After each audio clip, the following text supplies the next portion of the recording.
Today's video discusses tremendous pressure on short positions, discreetly closing short positions, the all-time high ahead, and more. We're starting with this. Retail investors see the big picture. Even reasonable estimates put AMC's short interest at 319%. The math is unchanged by volatility, media narratives, and price movements. Unclosed shorts. In the past, we utilized the indicator to illustrate that AMC's entire short position is $1.7 billion, or 324% of the float, compared to 24%. Since it does include all AMC synthetics data, this estimate is still cautious. We discussed this before. It excludes the quadrillions of AMC tokens needed for location. That would add 10x or 20x float if we talk about it. Still, a $1.7 billion AMC float is shorted. This proves that everything we're looking at is manufactured short pressure. We've always spoken about how they're attempting to give us a bogus number or data when they're actually shorting AMC to the extreme and trying to avoid their short position from blowing out. You should already know that AMC is retail-owned, or more particularly, owned by apes. Retail now owns AMC. At 10x retail, apes are the majority stockholder. According to public data, institutions own 38.37, insiders 2.39, and retail 59.24. This has always puzzled us because a year ago, retail ownership was 85%, 90%, or even higher. Yes, institutions have been discreetly accumulating shares, which was always the biggest clue that they needed AMC shares. They reveal retail owns 59%. Retail owns the genuine shares, which were bought back in 2021 when all of this transpired. Retail owns 95% of real shares. If you add all synthetics manufactured and fed into the system, institutions may have 38.37%, but we've seen floats 10x, 20x, 50x, or even 100x. Retail owns 59.24 of that 100x float, institutions 38.37. But that should already show you how valuable AMC shares are and how much demand there is for AMC, because synthetics are still being made and institutions are still buying. So, we've always seen them attempting to buy AMC. The GME's short interest in 2021 was much lower before exploding from single digits to over $400. History shows what happens when severe short interest meets retail conviction and shorts pressure. Let's discuss that.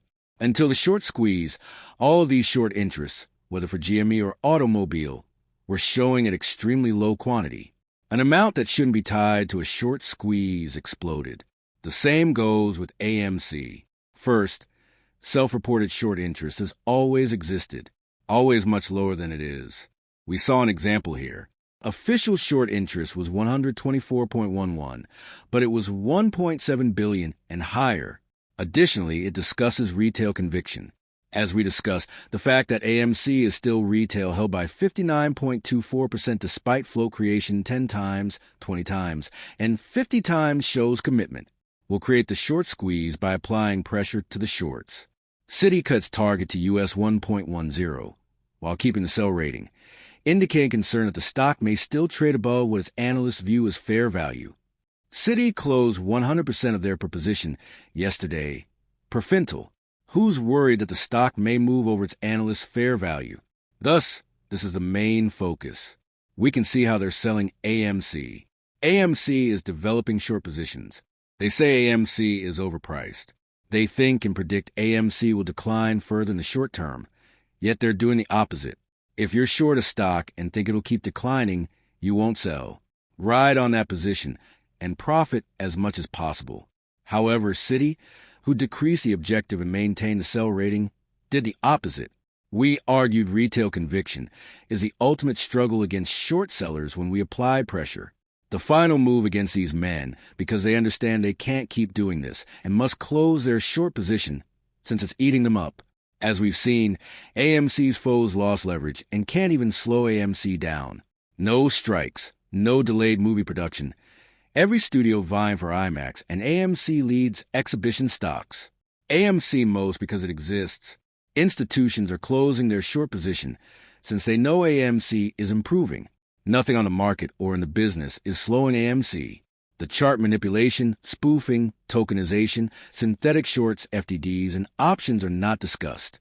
Not how institutions are paying billions to keep AMC from rising in the chart. What's influencing AMC's fundamentals in real life isn't negative. We see AMC forming collaborations. AMC is generating fresh revenue. AMC is upgrading infrastructure, debt, income, profit, and everything else we've discussed. Short sellers are selling their short positions since they know AMC will rise due to its performance. The same goes for this. Retail conviction is what we witness from apes who continuously purchase into AMC. This has been the most powerful element for the last few years, how AMC and apes have not fallen to short sellers. Because it's not just one or two apes buying into AMC and not selling their AMC, but tens of thousands, hundreds of thousands, who are all united, lighting each other, telling each other what's going on behind the scenes, and not selling their shares despite the pressure. This has been the most effective weapon. I believe AMC's all-time high is ahead, and its primate's combined ability to hold will determine it. Our buying and not selling has been one of the most powerful things in the past, but so has the fact that apes have been together. We haven't caved to short pressure, so the short sellers haven't been able to beat us. AMC hasn't gone bankrupt, and the squeeze is still alive because everything we're doing is what the shorts fear most. Our company announced new revenue sources, debt repayment, an industry that is performing better than ever. Even though the other corporation announced a free $1 billion on a downer for the first time since 1957, there's a difference. It's between Cinemark and AMC here. AMC, the largest company in the industry, is constantly innovating, improving, announcing new partnerships, revenue streams, debt reduction, and yet it's not growing. We've all talked about this for a long time. Companies like Cinemark are rising in the same box office and business. Remembering what we mentioned at the outset is a huge reason. AMC has majority retail ownership, while Cinemark has majority institutional ownership. That's the main reason Cinemark is rising and AMC is falling. The theatrical box office shows why AMC should rise. Because of the same box office, all firms are affected, but AMC gains more. Box office market share increases for AMC. It doesn't make sense that the box office is up while AMC is falling. It gets better because the domestic box office is off to its best start in years. We're ahead of 2025, 2024, 2022, and pre-pandemic. This must be realized. AMC is prospering and improving, but the repression keeps the price down. Recall what we mentioned earlier.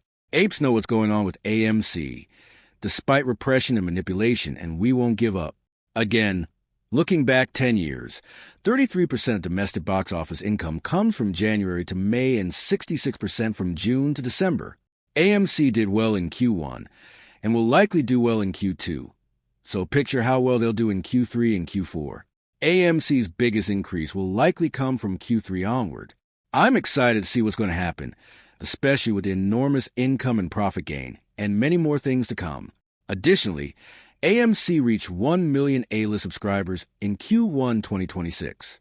At $28 a month, that's $336 per member per year, generating $300 million to $400 million in annual recurring revenue that's growing. Think about this. Consider how much AMC makes now.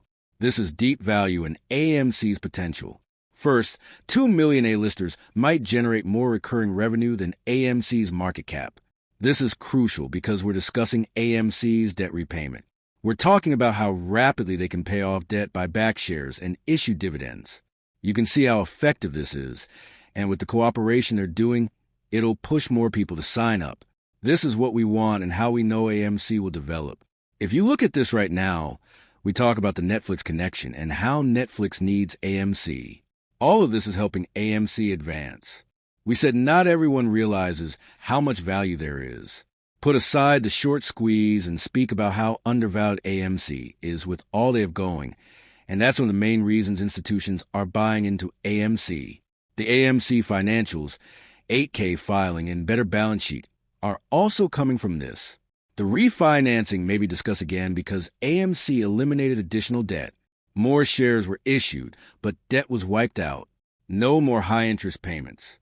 I think this is wonderful because AMC can easily purchase back all these shares when they pay off their debt from A-list members' recurring revenue. The big deal is that this cancels the remaining notes. This is great news going forward, and I think it's important that we can still pay off debt because that's what will take AMC to the next level. Another important thing, which is currently unconfirmed and maybe a coincidence, is a continuous time frame. Roaring Kitty Brothers talking about AMC, Ryan Cohen is talking about buying eBay, and other things are going on. AMC and GME are rumored to partner. This is still a large rumor, but all of these things happen at once, which is a major coincidence but might herald a big thing. If AMC or GME acquired AMC, two of the largest retail investor communities would be under one roof. Games, movies,